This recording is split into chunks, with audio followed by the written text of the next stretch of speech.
Start recording. Good morning, students, and we're just gonna warm up with a center of mass problem, which we ended off with on Tuesday.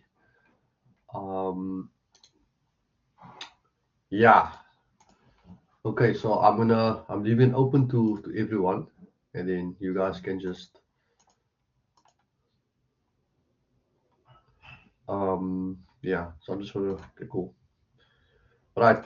So here we have three masses: mass 1 0.5, mass 2 1 kilogram, mass 3 1.5 kilograms, and it's spread out in two dimensions. And we expected to find the center of the system. So I think they're kind of showing us roughly where it is, but obviously we have to mathematically prove where this is.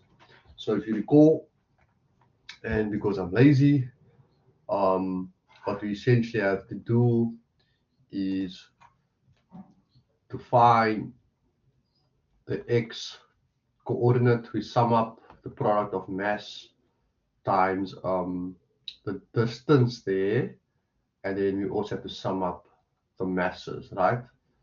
And that's just from the we basically sum up each one.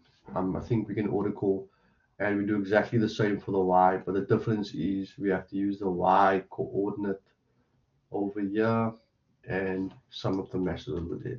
So the objective is to find the where the center mass of this particular system is. So there's a small section within the thing. It's not really a big deal, but obviously it's covered within the section. So I'm gonna start off by asking. So let's find the x direction quickly. This green pen is not what I'm looking for. Just move here. Okay, so let's look at mass 1. I just chose the other pen now. What's happening? So, hey, this thing is not listening to me. Hey, let's see what's going on here. Okay. So let's do the first one, x bar. So the first mass is 0.5 kilograms. All right. What is the x coordinate for the first mass? Hope you guys can hear me. What's the coordinate for the first mass? The x coordinate anyway.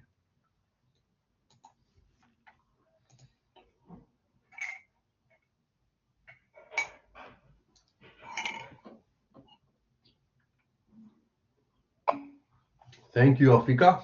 Afrika has done a new leaf here. It's going to focus, right? So let's look at the second mass, which is at 2. And what is that coordinate over there?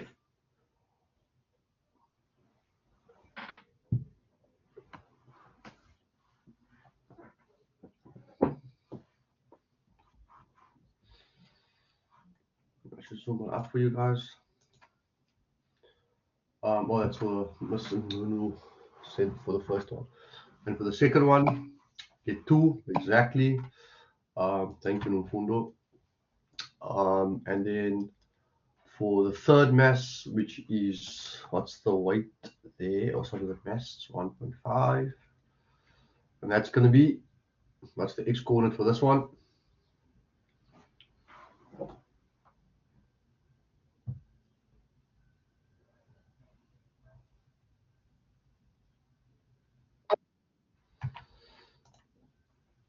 Yes, Stanton.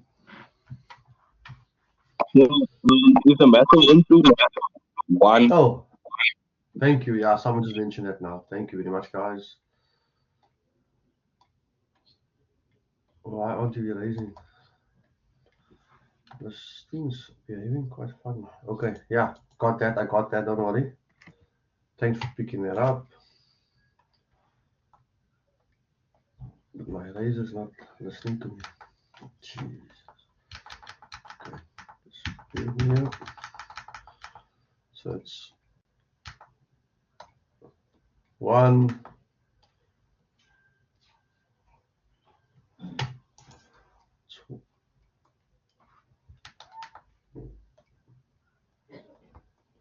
1 times 2 plus 1.5 times 2 as well. All right. And quite simply, all we do is sum up the masses. In this case, it's going to be 0.5 plus 1 plus 1.5, right? And once again, the concept over here, it's still all the same. We are still taking a moment, but remember what I said to you in this case, that we can just call it x as the gravitational constant is similar, so we're just dealing with the mx product over here. All right, so let's quickly get that x where roughly it is in the x direction. Center of mass in the x direction. Quite simple stuff.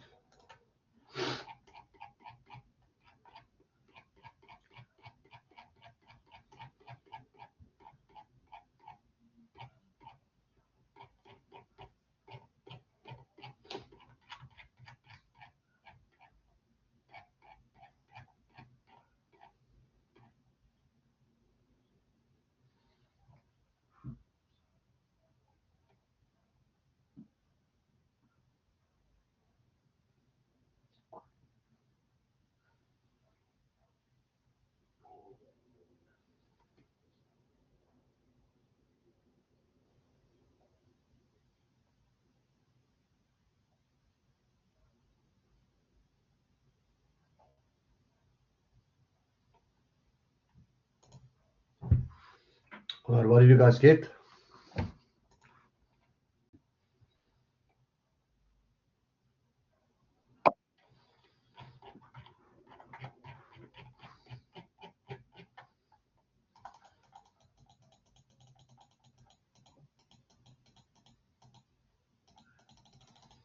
I'm just checking the answer quickly.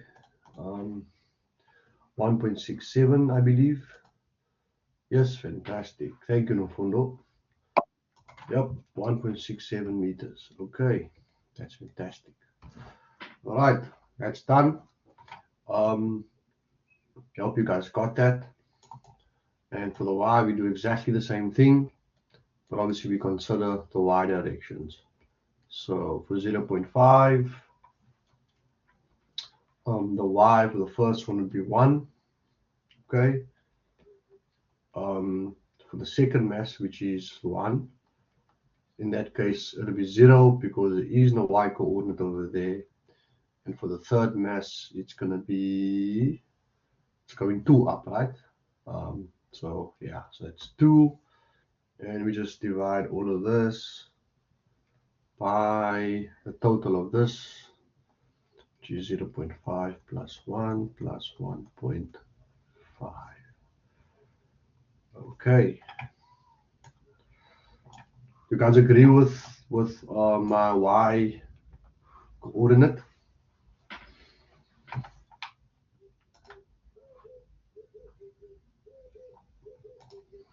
Let me know if you do.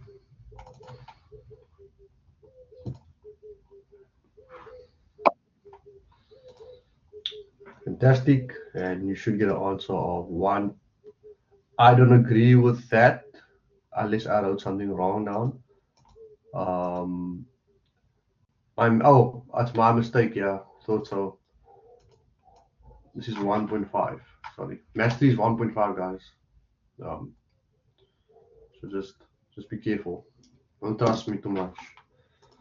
Let's check Masimunu. That's M3 is 1.5. Thank you. Yeah, I did pick that up. Thanks. But that'll change the value as well. The y bar. So y bar is not 1 point. Is it 1.833? I don't think it is.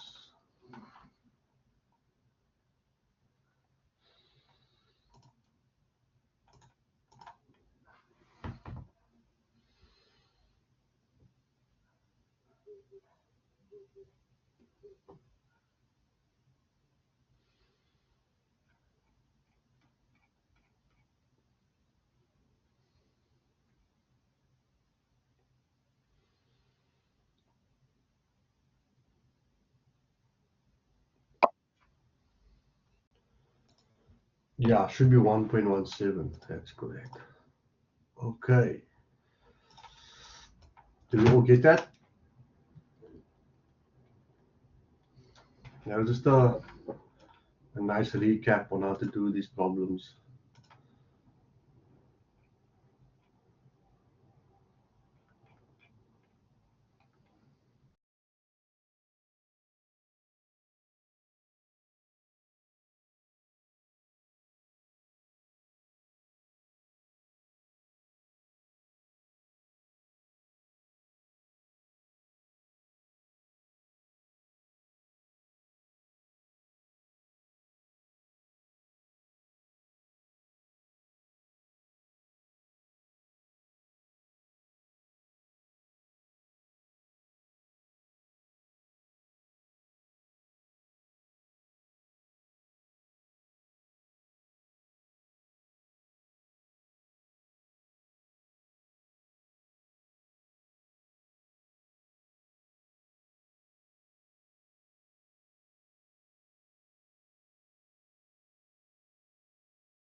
Do we all manage to get that?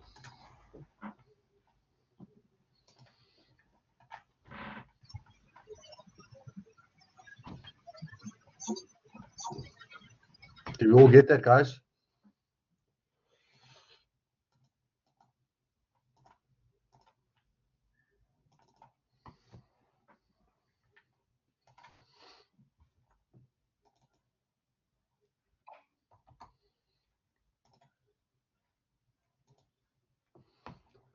All right, cool. So let's move on. Not too tricky. It's normally, yeah, if it does come up, it's quite an easy thing to tackle.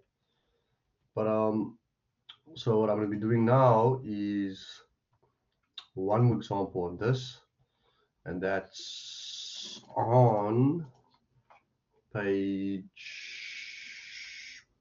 231.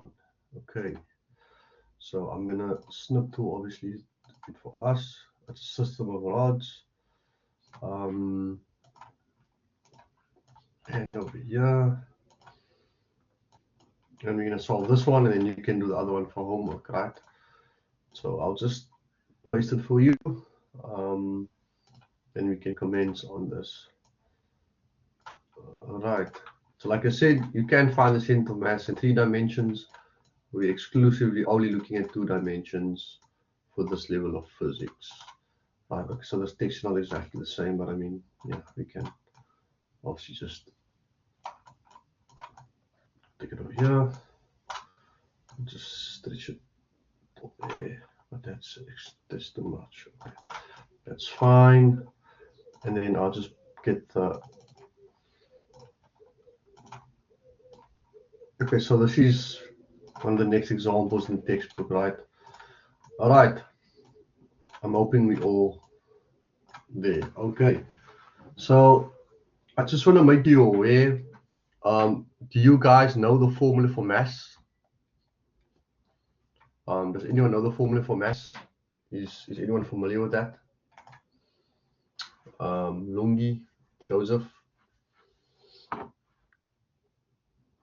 or Kushe? How do we normally find mass?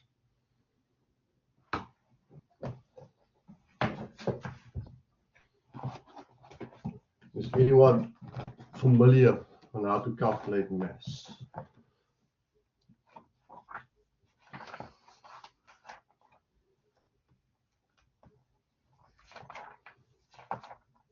All right, so, well, not weight times gravity, that's definitely not correct.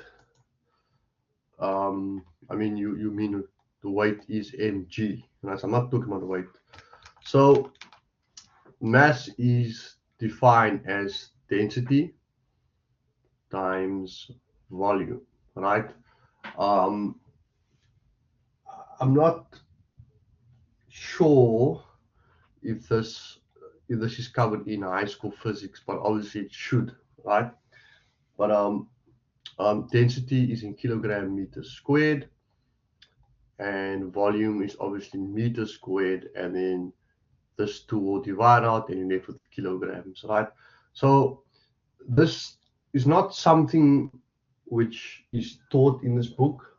Let's assume that you know what it is, but density will change with the type of material, right? So this is a small lesson, and obviously volume is to do with the shape of the object. But density actually talks to the arrangement of the molecules within a thing. So for instance, I'll just pull up a random density table quickly, so you can just see what I mean. So this is just something that I'm assuming you guys should know. Did you guys cover how to calculate mass with volume in physics? I'm sure it was there. Africa, I'm just going to show you an example quickly. Does this sound familiar to you? And I mean, I'm just looking for a nice table over here quickly.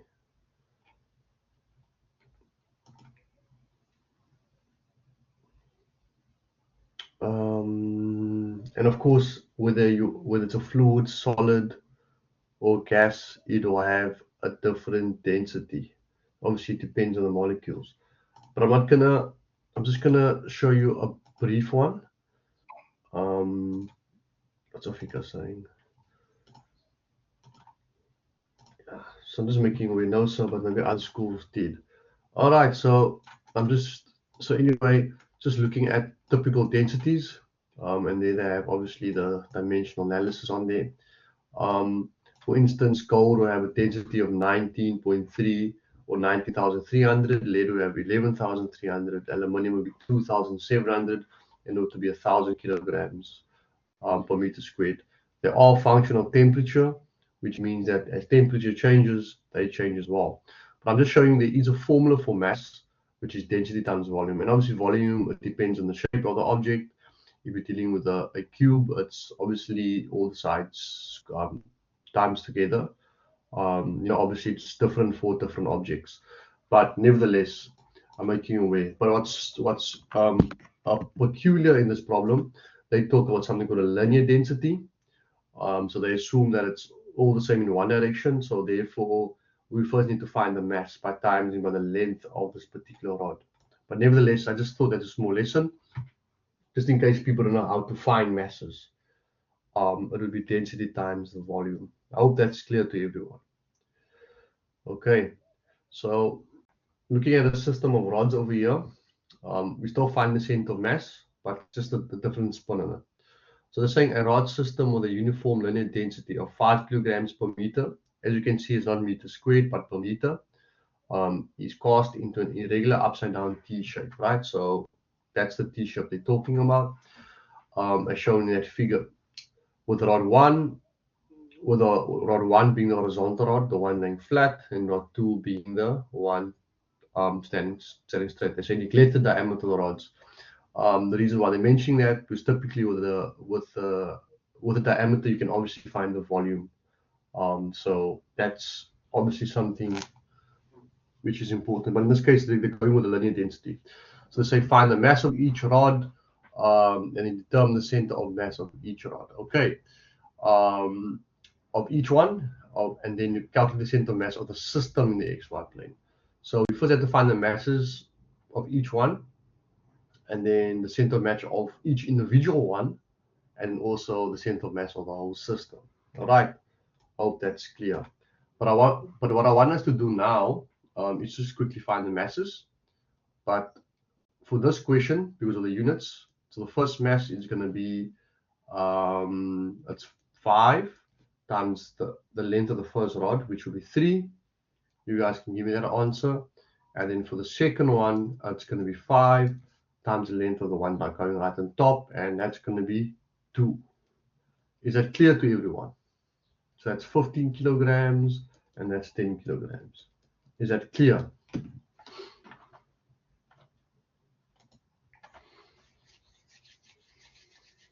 If I'm going too fast, guys, you can always just raise your hand and stop me. Is that clear to everyone what I did there?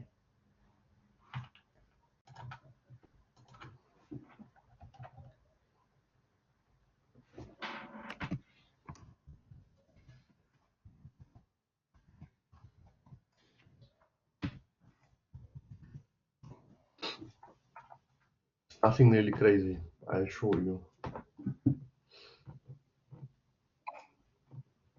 Yeah. Okay.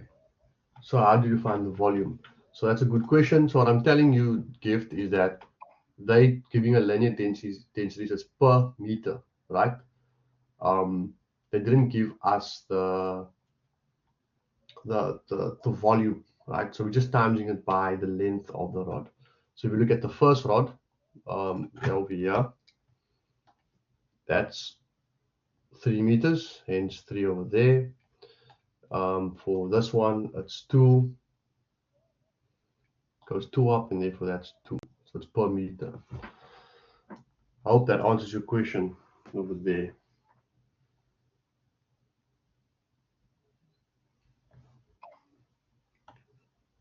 Cool, fantastic.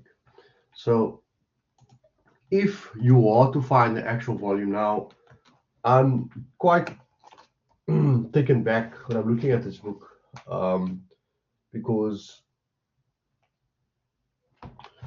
yeah, so if you're to find the mass, I mean, normally there's a section in each standard physics for you to find mass, but I mean, I think they're assuming that you've covered this in the previous education. But mass obviously will be given as, I'll show you now, just give me a second. Let's say they gave you the diameter, and they gave you a diameter of, I'm just going to change my color over here. So I'm just taking a side step from the problem. Let's say the diameter of the thing was 5 millimeters, right? And obviously this density will be normally given in a bigger value. So for steel, for instance, it'll be around 7,800 kilogram per meter squared. Okay, so what we then have to do is say mass times density times volume. I'm not going to be giving you this, I'm just showing you. So you just have to follow suit whatever the textbook does, but I'm just making you aware. I might give you an exercise, something similar to this, just for practice. I did find a cool one as like an investigation. But yeah, but then I'm just showing you how to do it. So 7,800, but then we need a volume. So I don't know if you know a volume of a cylinder, and the volume of a cylinder is pi r squared h. Is this familiar to anyone?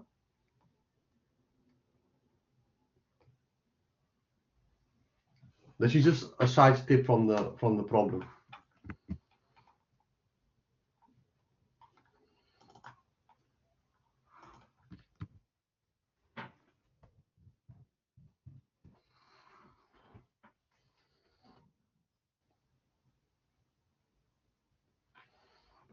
You're probably gonna, yeah, you're probably gonna need this for Tuesday anyway. Is anyone familiar with find the volume of a cylinder? I'm just kind of addressing Keith's question over there to a further extent. Are you guys familiar with it? Okay, so anyway, so you take pi times the radius in this case, which will be 0.025 squared, times the length of whatever rod is. So let's say it's 3, and then from that you can obviously get your answer in kilograms. I hope that's clear to everyone. Yeah, so I'm just explaining if you add a normal type density. In this case, it's a linear density, which is kilogram per meter. Okay, but if they gave you the actual density in kilogram per meter, then we would have found it like that. But yeah, okay. So I hope that answers your question. But you're gonna need this information, I guess, for Tuesday's thing. I'll send you for Tuesday something fun to do. Yeah, okay. I want you guys to play around with it. I'll send it to you after this lecture. It's a small investigation. Okay, cool. So yeah, let's move on to the problem. So once we found the masses, we need to determine the center of mass of each rod, right? So that's quite easy. Stanton, you perhaps want to assist me. So the center of mass of each rod is basically the center of each individual one, both in the x and the y coordinate. I don't know if Ms. Bierkes can assist me as well with this. Let me quickly see. So it's simple. Looking at the rod at the bottom, we just needed an x and y coordinates. I'm going to call it rod 1. The x and the y. So for rod 1, do you agree with me that the center in the x direction would be 1.5, right? Because it's halfway of 3. You guys concur with that one? Yes, sir. Yes, sir. Fantastic. And then the y would be 0 because it's not laying, you know what I'm trying to say to you, it's not horizontal at all. I mean, it's not vertical at all. You guys agree with that? So that's we're basically doing part B here. Okay, so can you guys give me the coordinates for rod 2, if you don't mind?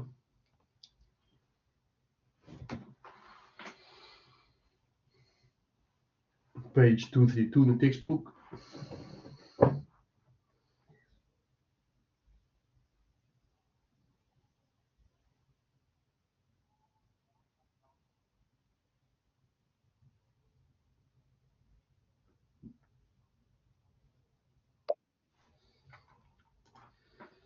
Yeah, it's 3, not 3 and 0. That's definitely not correct. For the second rod over here, so you're going to go halfway, right? So it's going. Think about it. What's the coordinate? Right, you're looking for the coordinates here. So it's 1 and 1. Thank you, Miss Anthony and Miss Bierkes. So it's 1 over here and 1 over there, right? Hope you guys see that. It's 1 and 1. It's over there. You're looking for the coordinate. It's 1 and 1. So I'll just maybe put that on the actual sketch for you so you can see it. So we're saying it's over here and it's over there, which makes sense if you look at the coordinates of it. Is that can everyone see it? Ha! Matan Yula, yeah. I appreciate the humor there. But obviously you can see what it is if you look at the coordinate of it. I hope you guys can see that. Is there any questions with that one?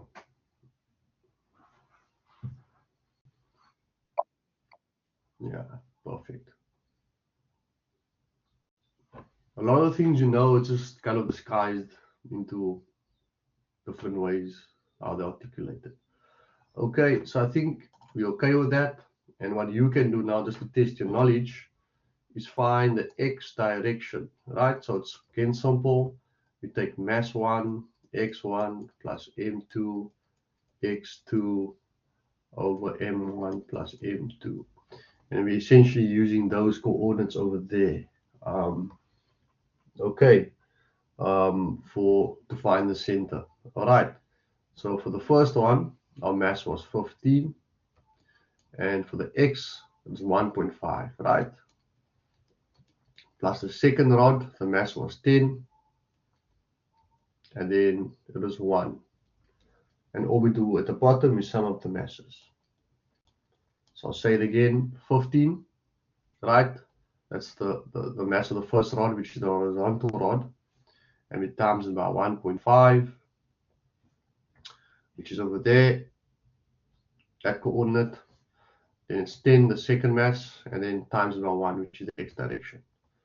Okay, so can we get an answer? And then I want you guys to do the y as well for me. Okay, I'll just put the y over here. So can I get the answer for the x first before we do the y?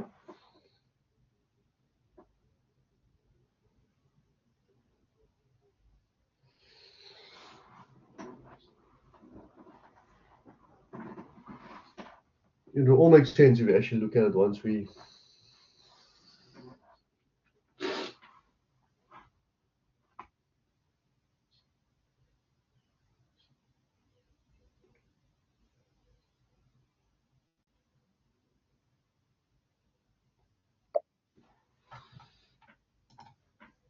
$1.3, fantastic. That's correct. So what that means, based on this sketch over here, it's falling somewhere over here. Okay. That's 1.5, therefore it's 1.3. So it's along this line here. So just wear a line for now. It's not as straight as I'd like it to be. I mean, okay, I can make it straight. Make it straight. So in the meanwhile, you guys can find the y direction. You can find the.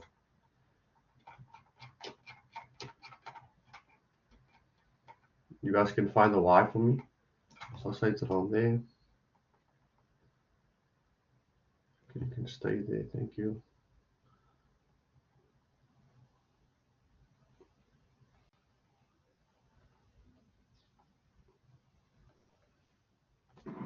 So can you guys find the y for me? I'm just drawing that in the meanwhile.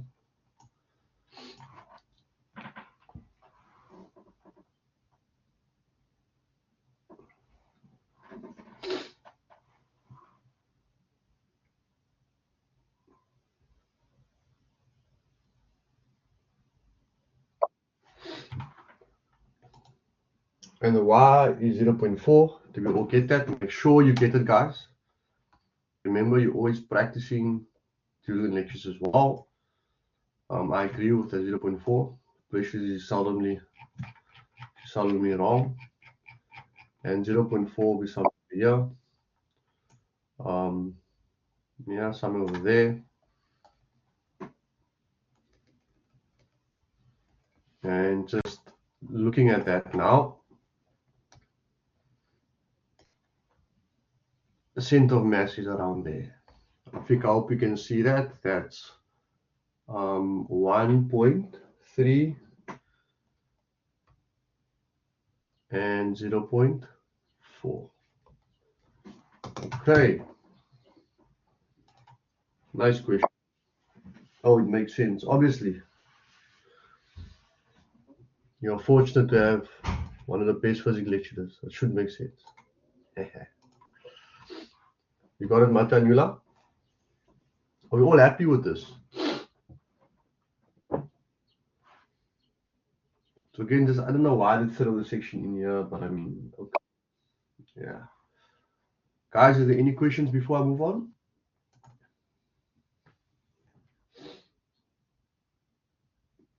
I'll give you guys 3 minutes or 4 minutes for digestion, and then we can move on to the next part. Can you zoom in a bit? No problems. Just give me a second. I'm glad to see you have 30 in attendance.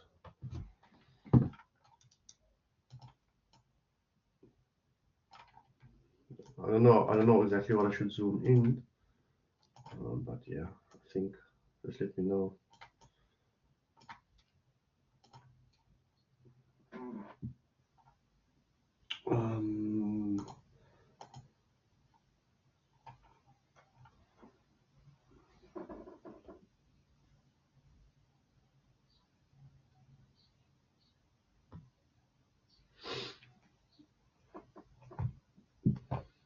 All right.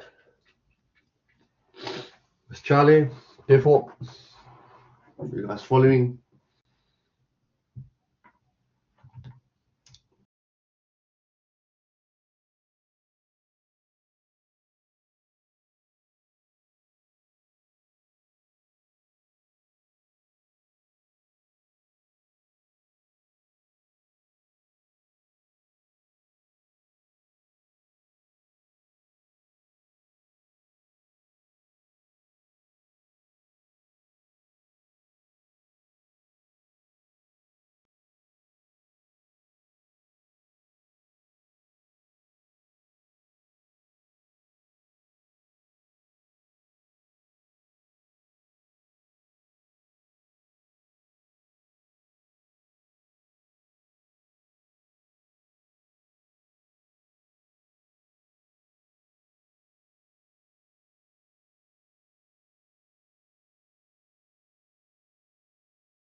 So if thank you.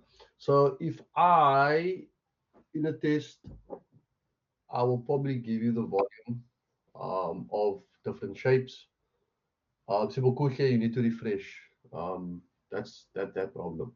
So it won't always be a cylinder, and you'll see just now. So I'm giving you guys some homework. It's a take-home tutorial for marks.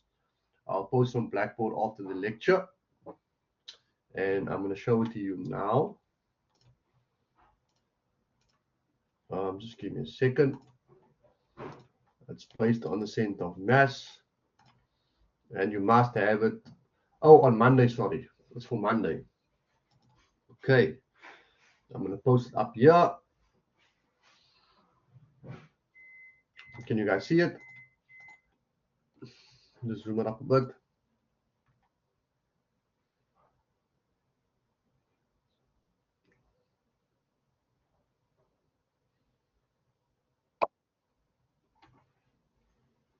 So this is going to be an interesting one.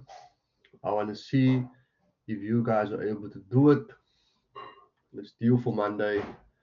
And oh, sorry, on Tuesday. Stanton will always know when the holidays are. He's drunk already. His mind he's not here. I don't know where he's Stanton. Where is your mind at?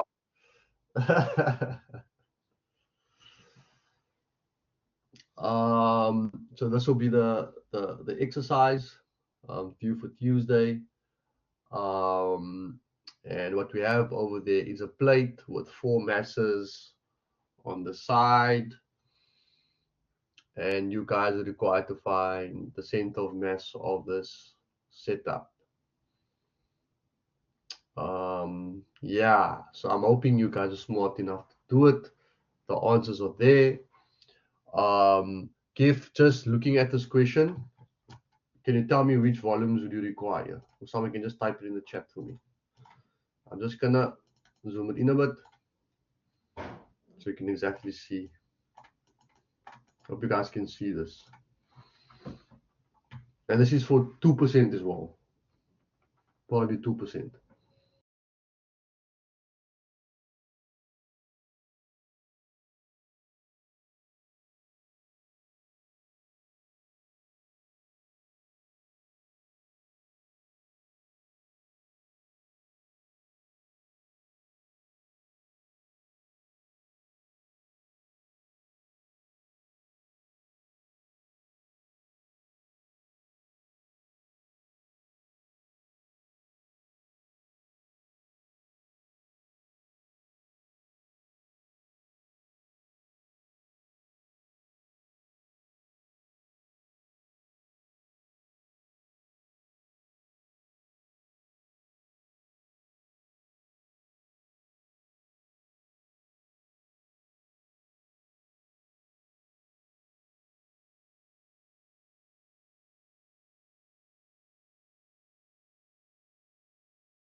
Before we move on, anyone? Yep, the sheet of the steel and the balls. Thank you. Thank you.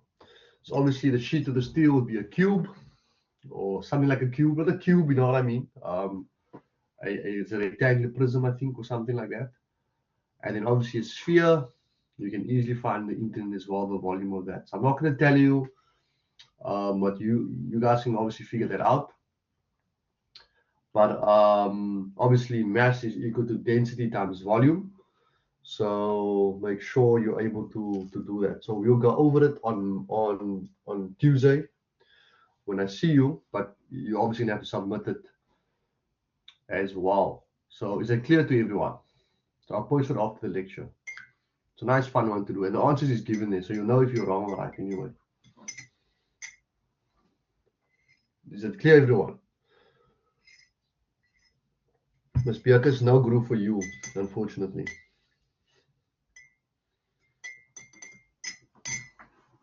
Okay, everyone?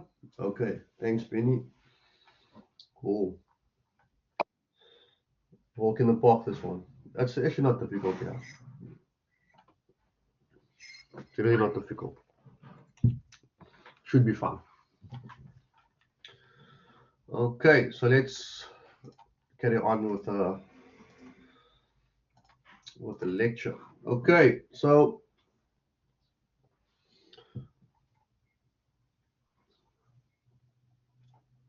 we were looking at we just started on the idea of torque, always torque, and look at the center of mass, and now we're moving on to the conditions of equilibrium. So obviously we know what equilibrium is, um, and we've touched it in a linear direction, but what does it mean in a rotation direction? So obviously there's two conditions to satisfy mechanical equilibrium. The one is going to be where the net external force must be equal to zero. We're familiar with this before. So when we see the word equilibrium, we know that F net is equal to zero. When it's not in equilibrium, it's typically equal to MA, right? Mass times acceleration, the inertial force kicks in. But when we have the net external torque,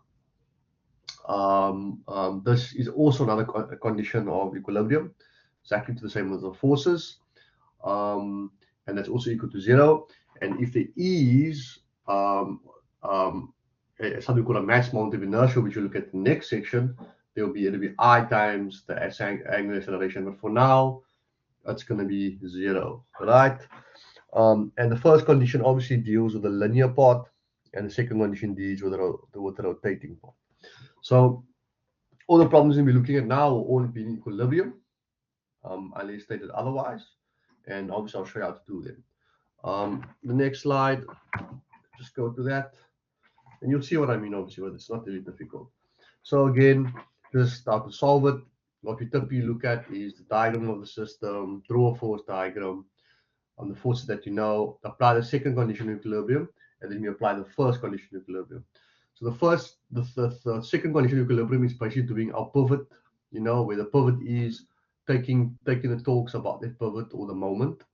And then afterwards, the second condition is looking at the forces up and then the forces down, and then we solve the equations. I'll repeat that. We draw a diagram, we draw a force diagram, which, as we know. Then we apply the second condition, which is by taking the torques out of a particular pivot, which we've done this week. We also look at, and then the first condition is then looking at the forces up equals the forces down. We're familiar with this, all the forces to the right equals the forces to the left, and then we solve. So I hope that's clear to everyone. And then that's basically it. And then we can actually solve our first problem. But you absolutely have to know this one. I mean, this particular thing I'm talking about is quite a big deal, because you kind of use it throughout this chapter, and you use it throughout of the mechanical engineering stuff, because everything is essentially a torque or a force. So making you just aware of that. All right, just do that. So let's do our first example, and that's on page 234 as well. So in this case, we have Kiara and Stantons sitting on a seesaw over there. It seems like a very realistic situation, as theoretical as it is. So let me quickly share that example. Sorry about that.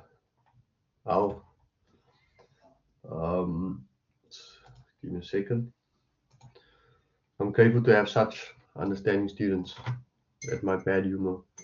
All right, so they're on there, and a woman mass 55 kilograms seems realistic on the left, on a plank which is 4 meters long, and then then they say first compute the torques on the seesaw at an axis that passes to the pivot point. The pivot point's in the middle, and then they're asking where should a man of mass 75 kilograms, I think that's more Fika, should be sitting there. sit if the system seesaw plus man and woman is to be balanced. Okay, and find the normal force exerted by the pivot if the plank has a mass of 12 kilograms. Then repeat part C. Repeat part A. Assuming the pivot is now on the left hand side of the plank. So we've looked at different pivot points, obviously, and we're essentially doing the same thing. But okay, so now what's first super important, like I mentioned to you, in this case we're in equilibrium. So therefore the sum of torques will be what's it now equal to? Yeah, that one. Why did that happen? Because she's something else.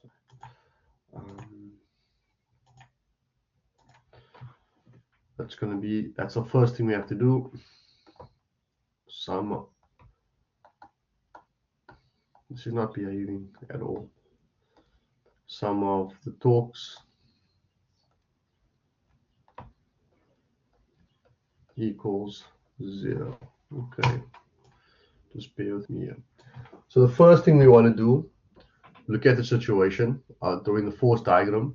We have to put all the forces. So the first force is of the woman over here, right? We go in there, we put in the force of the man.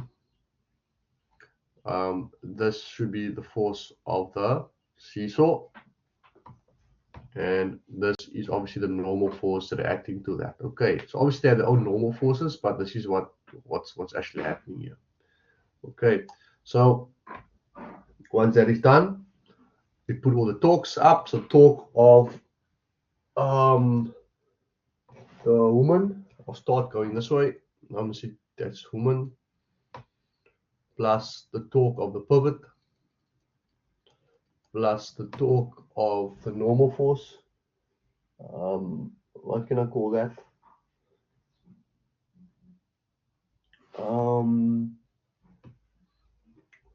I said torque of the woman, torque of the pivot, or sorry, of the plank,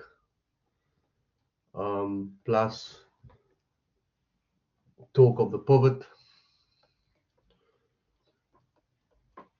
plus you see that this is quite unnecessary, torque of the man, and that equals 0. So I'm going to ask you simple things, right? You could have, I'm just going with the book here. Does the woman, by virtue of a position, produce a torque on the pivot? Yes or no? I hope you guys can hear me. Mfundo, I said, yes, thank you, Gift. She does because she's a particular distance away. So, yes. Oh, okay. My next question, does a torque of the plank or at the pivot here, do they produce any torque? No, exactly. Thank you, guys. So these are the books, but I necessarily, I don't know why they actually include that, but we already know that any force going to the pivot, we neglect.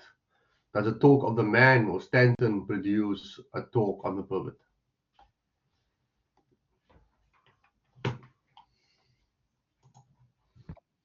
Exactly. Yes, Miss Charlie. Fantastic. Exactly. So once we have that, surely we can solve the distance, right?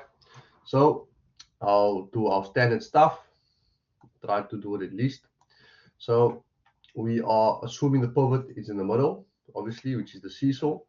So the torque is equal to force times radius. In this case, the force will be mg, which is the mass of the goal, times the gravitational acceleration, times the distance towards the pivot. Sorry, not R, but yeah, or d. So torque of the woman, it's going, let's look at over here, it's going this way. So therefore it's going anti-clockwise, right? And therefore that's a positive. Okay, so then we're going to say 55 times 9.8 times L. So what is L over here? L is half over the total length over there. So the length is 4 meters and L will be half of that. So I'll just say Can I just say 4/2, guys, just so that you guys are familiar with that? And that's going to be a positive because it is going counterclockwise. Do we agree with that? Are we all happy?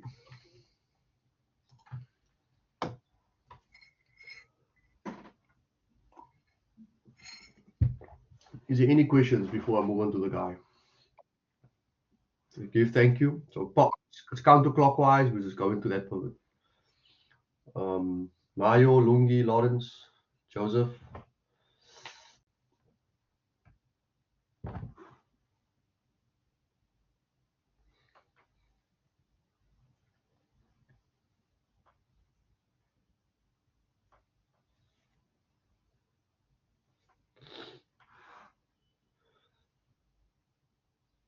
Nande, Penny. You guys get that? Are you guys happy with that? Okay, so I'll do the man and then you guys can solve for me. So you guys are good at the maths. The man is going this way and that's clock. That's going that way. Excuse me for the thick. Look at this. It's going this way and that looks to me like clockwise. Therefore, it's a negative torque. And doing that, that's minus. So here was 75 times a 9.8. And the distance there is that we do not know the distance. So we times it by x. So remember the objective of the question is where must it be placed for this to be balanced? And when we say balanced, we mean equilibrium, right? We solve that to make that equal to 0. And therefore, our only unknown gift that you can see here is x. And then we can solve for x. Is that clear to everyone? What has just happened now? You know why we used x. You know why we use the negative. And you understand the weight. Is this clear to everyone?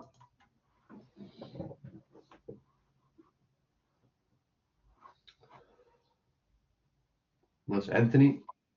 Thanks, Penny. Precious, is that clear? No fundo.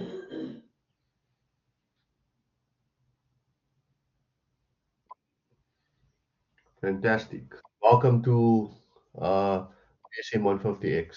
Okay, solve for X for me. Thank you.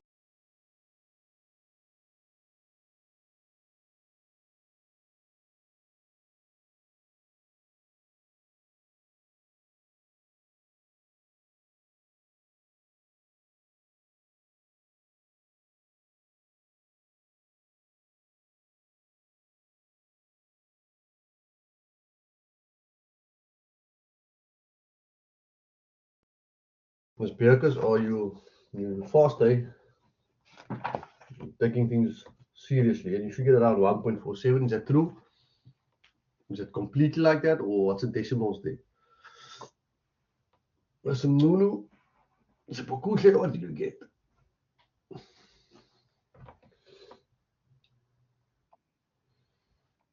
Yeah, 1.465. Cool. Right.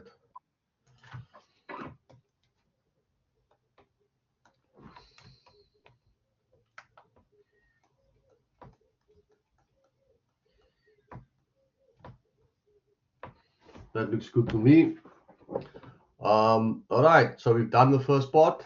So we know we must be placed 1.465 there. So the next question is, find the normal force exerted by the pivot if the plank mass has 12 kilograms, right? All we have to do now is apply the first condition of equilibrium, right? That's for the linear part. That's the sum of the forces. In this case, it's the y direction, and that's equal to 0, right? So if you look at the forces, what's going up is a normal force, right? What's going down is the force of the woman. I'll just call it FW. Make a PW rather. Big F. Oh, sorry, that's negative. So I'm just going forces up, forces down, guys. The force of obviously the weight of the plank is going down, so that's FP. And we know the man is going down as well, so that's F man. And that equal to 0 because there's no other forces, right? I hope you guys agree with me. So normal force is the only one we don't know. So we know that this is 55 times 9,8.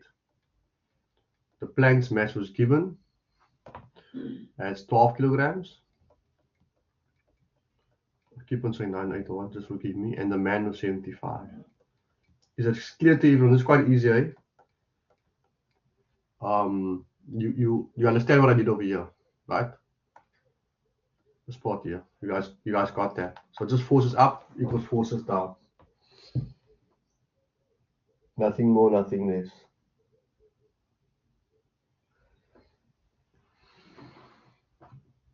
Is that clear to everyone?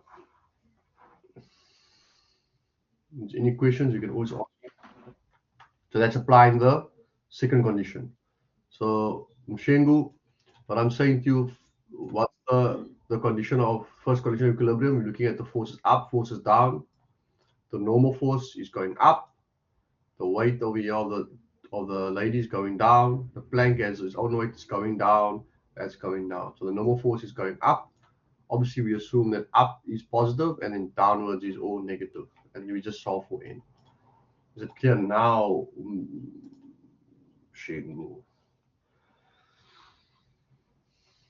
So remember, like this question, you typically apply the second condition, and then the first condition. Yeah, and that's basically all. And then you have to solve for n. So I'm just getting the normal force.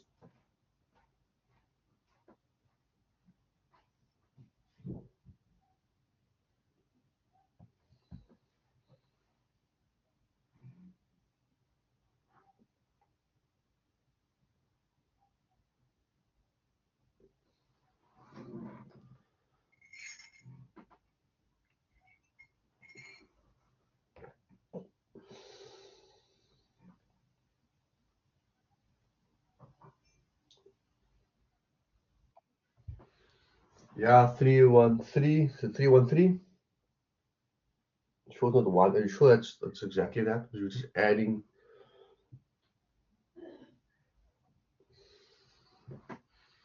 $1,300. Oh, you missed the 139. I think maybe that's what you. So 139.1.6. You guys get that?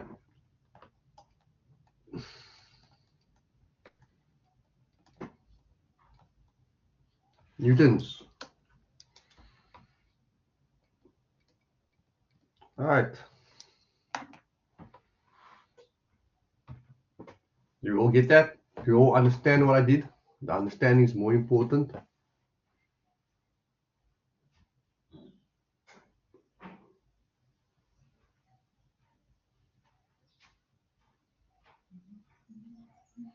So any questions before I do the next problem? The next part, sorry.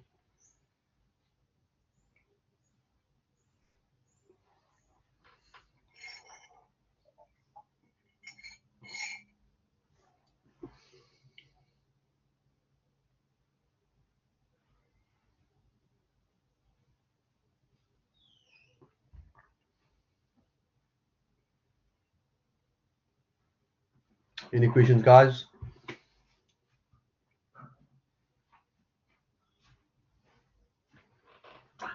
You're going quiet, so could scroll down slightly, no problems.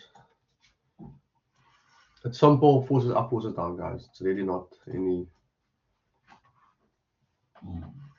tricky over there.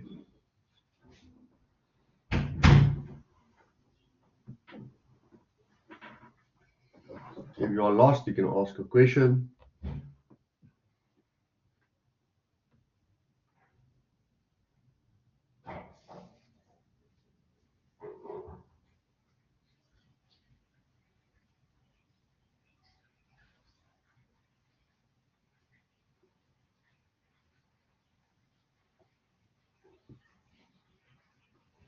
All right.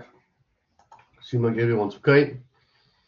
So we'll do the last part and then we're done. So that's question A, question B, and question C. So the question C, they state, you repeat part A, but this time computer talks about an axis to the left end of the plank. So we're going it through, the pivot is now at the woman side, right? Same question, the pivot's at the woman. So we're going to go talk of the woman. plus torque of the plank plus torque of the pivot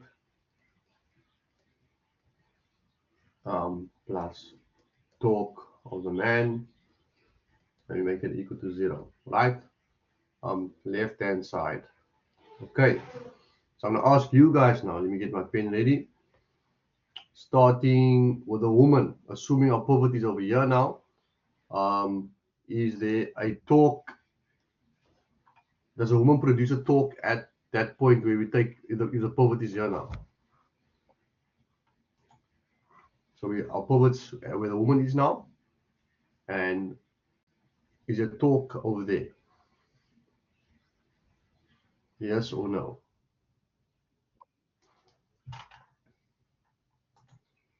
No, exactly. Do you guys agree with that? There is no torque, right? Do you guys agree with that?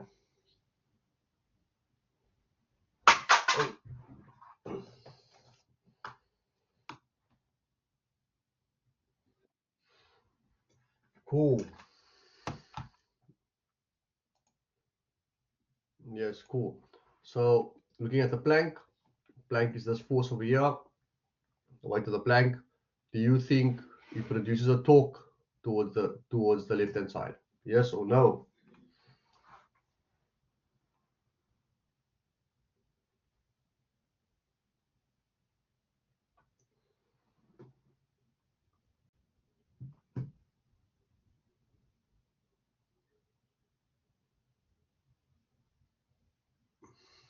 Does it produce a torque to the left hand side? The plank?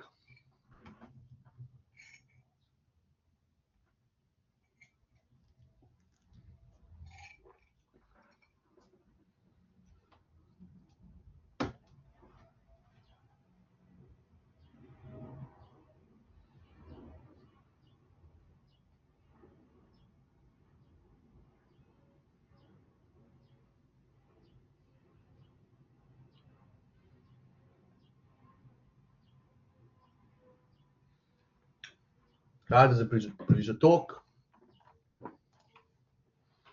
Afrika, Mshengu, Mshale, Mfundo, Ulofefe.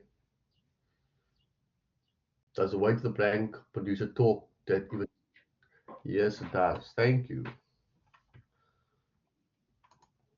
Thank you. I'm not sure if you guys are not getting it, but okay. So that produces a torque.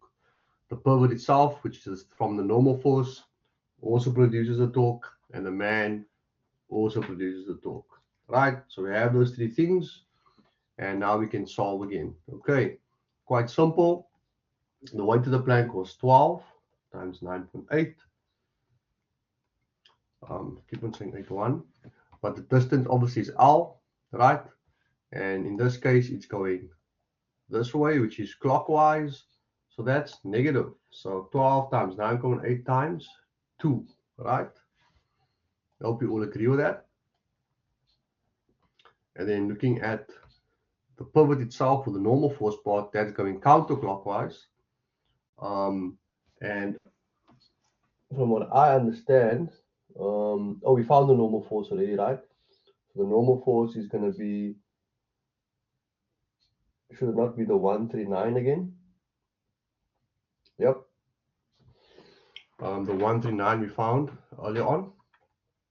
So it's 1391.6 times 2, and it's positive because it's going this way, right? You agree with me? It's counterclockwise. And then the man over here is going that way, which is also clockwise, which is negative. And in that case, it's going to be minus 75 times 9.8 times x. We do not know the distance. And gift, what we have to do now is again solve for x. All right. Shouldn't be negative, sir. Okay, for the normal force. Yes, it's counterclockwise. Yes, thank you. Thank you. Thank you. No. So that is going negative. Yeah, negative. Thanks. And that's going, yeah. Thanks, Kev. I'm blessed to have such good students. Yeah, great. There we go. Thanks. It should be negative, yeah. Because the only one going clockwise.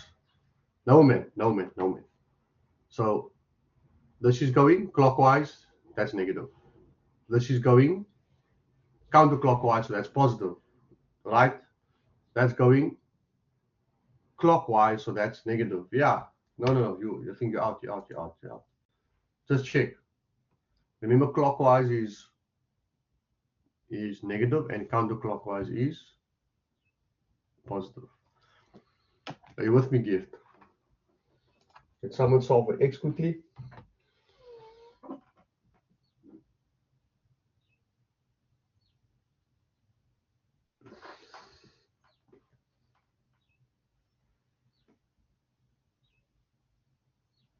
Precious, you're quiet. Are you winning?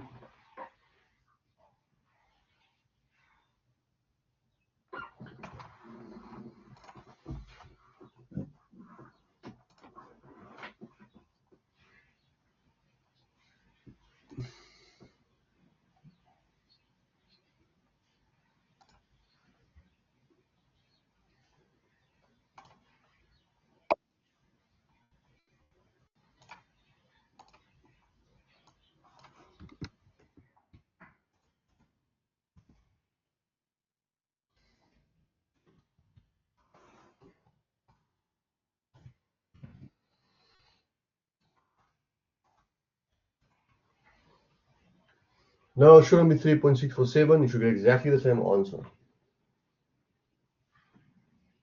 Are you sure? Am I missing something there?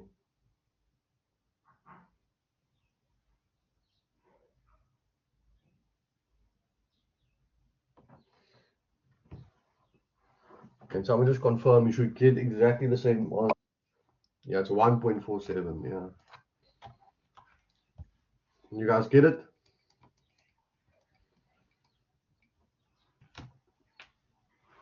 Is there any questions, guys, before we'll be ending off here?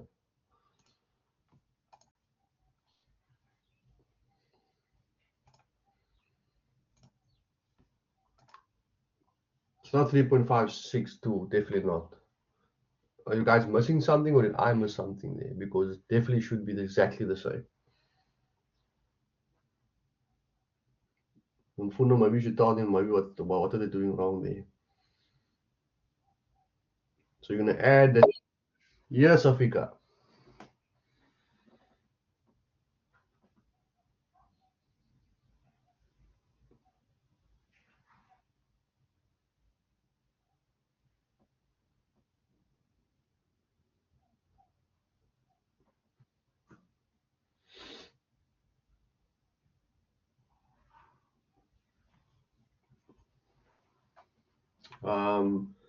Give to get the answer, Ms. Bjerkes, Ms. Charlie. Should be 1.47 or 1.46 around there. Am I missing something? The man's. Oh, I see the mistake, guys. It's not a mistake, but the answer you should get is 3.5 something, right? Yeah. So you'll get 3.5. That's correct. I figured it out, man. Yeah, no, it's right. So you get 3.467, right? That's right. And the reason being is because now we're assuming x to be going all the way here. Remember? So x is now here. You see? But remember, this is now, so we have to find that individual piece over here. So we have to subtract that 2. So, and if you do that, the 3.467 minus 2, you'll get the 1.467. If you want to make it more better for the calculation sake, what we should have done was say for the man's distance, it would have been x plus 2, which is half the length there. You see there? So we could have said 2 plus x, and then we would have solved it there. But this is also fine. So for this calculation, we assume x, because remember we're taking the distance from the man to the pivot, and all we have to do is subtract the length there, then we can get the distance from there till there. Is it clear to everyone? Yeah. What is 3.56? Yes, Mr. De Bruin.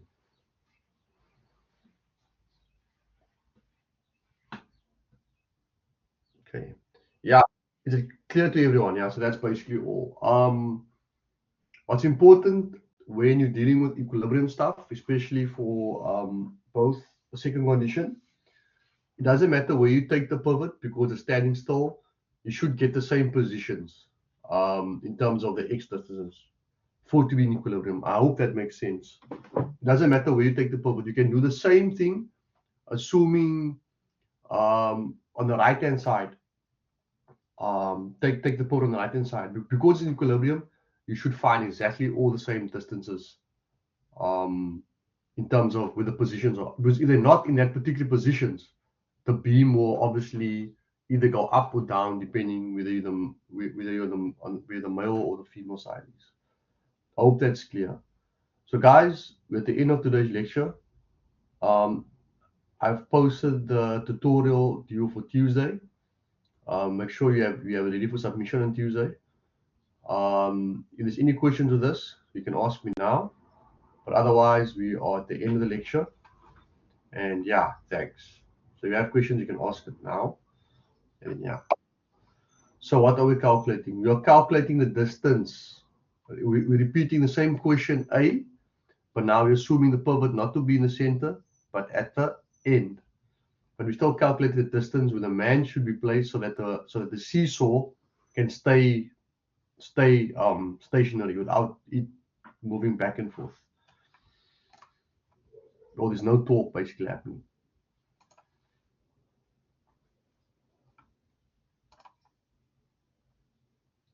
Hope that's clear. So with this, you can work together, you can work by yourselves. It's completely up to you. But make sure you submit.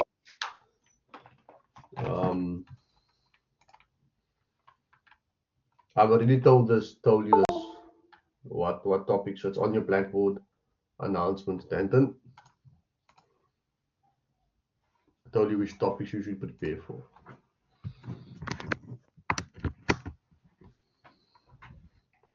All right, guys. Thank you very much.